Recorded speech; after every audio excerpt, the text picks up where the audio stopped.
स्वागत है आपका न्यू वीडियो में। ये है हमारा 8th क्लास के मैथ्स का सेकंड चैप्टर का नाम है एक चर वाले रेखिक समीकरण। इसकी भूमिका आज हम पढ़ेंगे। तो मैंने नीचे कुछ वर्ड्स लिखे हैं। चर यानी कि वेरिएबल, व्यंजक यानी कि एक्सप्रेशन, बीजीय यानी कि अलजेब्रा और इक्वेशन समीकरण यानी कि इक्वेशन। तो जैसे कि लेसन का नाम है, इसका मतलब हम वन बाय वन समझेंगे कि क्या इन चीज़ों का मतलब होता है। हमने छोटी क्लासेस में ऐसे अंक पढ़े थे, 1 2 3 5 7 ऐसे अंकों के बारे में हमने पढ़ा था। अंकों का जोड़ किया था, घटा किया था, गुणा किया था। अब कुछ वेरिएबल्स हमारे पास हैं, कुछ चर संख्याएं हैं। चर संख्याएं क्या होती हैं? X Y Z A B C. ये जब मैथ्स के अंदर ऐड हो जाती हैं तो इनको हम बोलते हैं चर संख्या। इनको बोलते क्या बोलते हैं? हम इनको चर बोलते हैं। ठीक है। अब मैं अगर ऐसे लिखता हूं 2x प्लस में 3, तो ऐसी जो एक्सप्रेशन है उसको हम बोलेंगे व्यंजक। इसको हम बोलेंगे व्यंजक। ये क्या है? एक एक्सप्रेशन है, ये व्यंजक है। इसमें एक चर है। इसमें क्या है? एक चर है। ठीक है, एक है ना सर। ये जो इंग्लिश का जो ये एक्स आपको दिख रहा है, ये एक ही है। इसके अलावा कोई एक्स के अलावा कुछ भी नहीं है। ना वाई है, ना जेड है, ना बी है, ना ए है, कुछ नहीं है। तो ये एक चर है यहाँ, और ये एक व्यंजक है। और इस व्यंजक का समीकरण कैसे बनता है? जब व्यंजक के साथ में बराबर में कोई भी यहाँ अंक आ जाए, जैसे मैंने लिखा है 2x प्लस में 3 इज इक्वल टू 6, तो ये क्या बन जाता है? ये बन जाता है एक समीकरण। ये क्या बन जाता है? एक समीकरण बन जाता है, एक इक्वेशन बन जाता है। इंग्लिश में इसको इक्वेशन बोलते हैं। डिफरेंस क्या होता है व्यंजक और समीकरण में? समीकरण में समता या बराबर, इसका बराबर होता है, और व्यंजक में बराबर नहीं होता है। समीकरण में बराबर के सामने कोई अंक होता है। ठीक है। सॉरी, ये दिख नहीं रहा था आपको, अभी आपको अच्छे से दिख जाएगा। मैं एक बार फिर से बता देता हूं। जो व्यंजक होता है उसमें 2x प्लस में 3 ऐसे ही होता है, ये बराबर ये नहीं होता है। और व्यंजक का समीकरण कब बनता है? जब इसके सामने बराबर में कोई अंक हो, यानी कि समीकरण में बराबर होता है। एक लेफ्ट साइड होती है इसकी LHS, और ये इसकी राइट साइड होती है RHS। तो आप लोगों को पता लग गया चर क्या होता है। जो इसमें इंग्लिश के जो अक्षर हम यहाँ पे लिखते हैं, A B C X Y Z जो भी है, उनको चर बोलते हैं।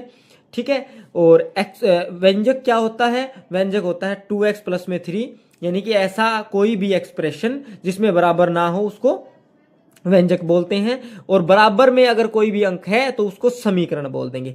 अब एक चर समझ लिया, समीकरण समझ लिया। रैखिक क्या होता है? रैखिक होता है ये जो मैंने ऊपर समीकरण लिखा है 2x प्लस में 3 बराबर में 6, ये एक रैखिक समीकरण है, यानी कि लीनियर है। रैखिक को क्या बोलते हैं? हिंदी में रैखिक को बोलते हैं लीनियर। रैखिक को क्या बोलते हैं? रैखिक को बोलते हैं लीनियर। यानी कि x की इसमें जो पावर है, जो घात है, वो एक है। हमने पढ़ा था ना, एक्स स्क्वायर, वाई स्क्वायर, या 2 की पावर 3, 4 की पावर 5, ऐसे कुछ चीजें हमने, आपको याद हो 7th क्लास में हमने थोड़ा सा इनका जिक्र किया था। तो इसमें जो चर है, उस चर की पावर अगर एक है तो ये क्या है? ये एक रैखिक समीकरण है। अगर ऐसा होता एक्स स्क्वायर प्लस में 3 बराबर में 6, तो ये एक रैखिक समीकरण नहीं होता। ये एक रैखिक समीकरण नहीं होता। अब ये एक रैखिक समीकरण है। जितने भी सिंगल पावर वाले चर के समीकरण होते हैं वो सारे क्या हैं? एक चर वाले रैखिक समीकरण हैं। इसमें ज़्यादा कुछ आपको नहीं पढ़ना है। अब इन समीकरणों को सोल्व करना सीखेंगे। उससे पहले मैं छोटी सी बात आपको और बता देता हूं, ताकि आपको एक्सरसाइज करने में बड़ी आसानी हो और आसानी से आप क्वेश्चंस को सोल्व कर पाएं। इसमें कुछ रूल्स होते हैं, उस रूल्स को हम पढ़ लेते हैं। जैसे कि कोई भी, ये बराबर है, बराबर के एक LHS होता है यानी कि लेफ्ट हैंड साइड, और एक होता है RHS यानी कि राइट हैंड साइड। ठीक है। अगर कोई भी संख्या बराबर के एक तरफ, यहां बराबर के इस तरफ कोई भी अंक है, कोई भी संख्या है, वो अगर माइनस की है और हम उसको बराबर के दूसरी साइड यहां पे लेके जाएंगे तो वो प्लस की हो जाती है। और अगर प्लस की कोई संख्या है इस साइड और उसको हम बराबर की दूसरी साइड लेके जाते हैं तो वो संख्या हो जाती है माइनस की संख्या हो जाती है। ठीक है, जैसे कि मैं लिखता हूं x माइनस में 2 इज इक्वल टू 3। अब मैंने इस 2 को बराबर के इस साइड लेके जाना है 3 के पीछे, तो मैं ऐसे लिखूंगा x बराबर में 3 प्लस में 2। क्योंकि ये माइनस का था, यहां आके ये प्लस का हो जाएगा। अगर ये यहां प्लस का होता तो इस साइड जाके ये माइनस का 2 हो जाता।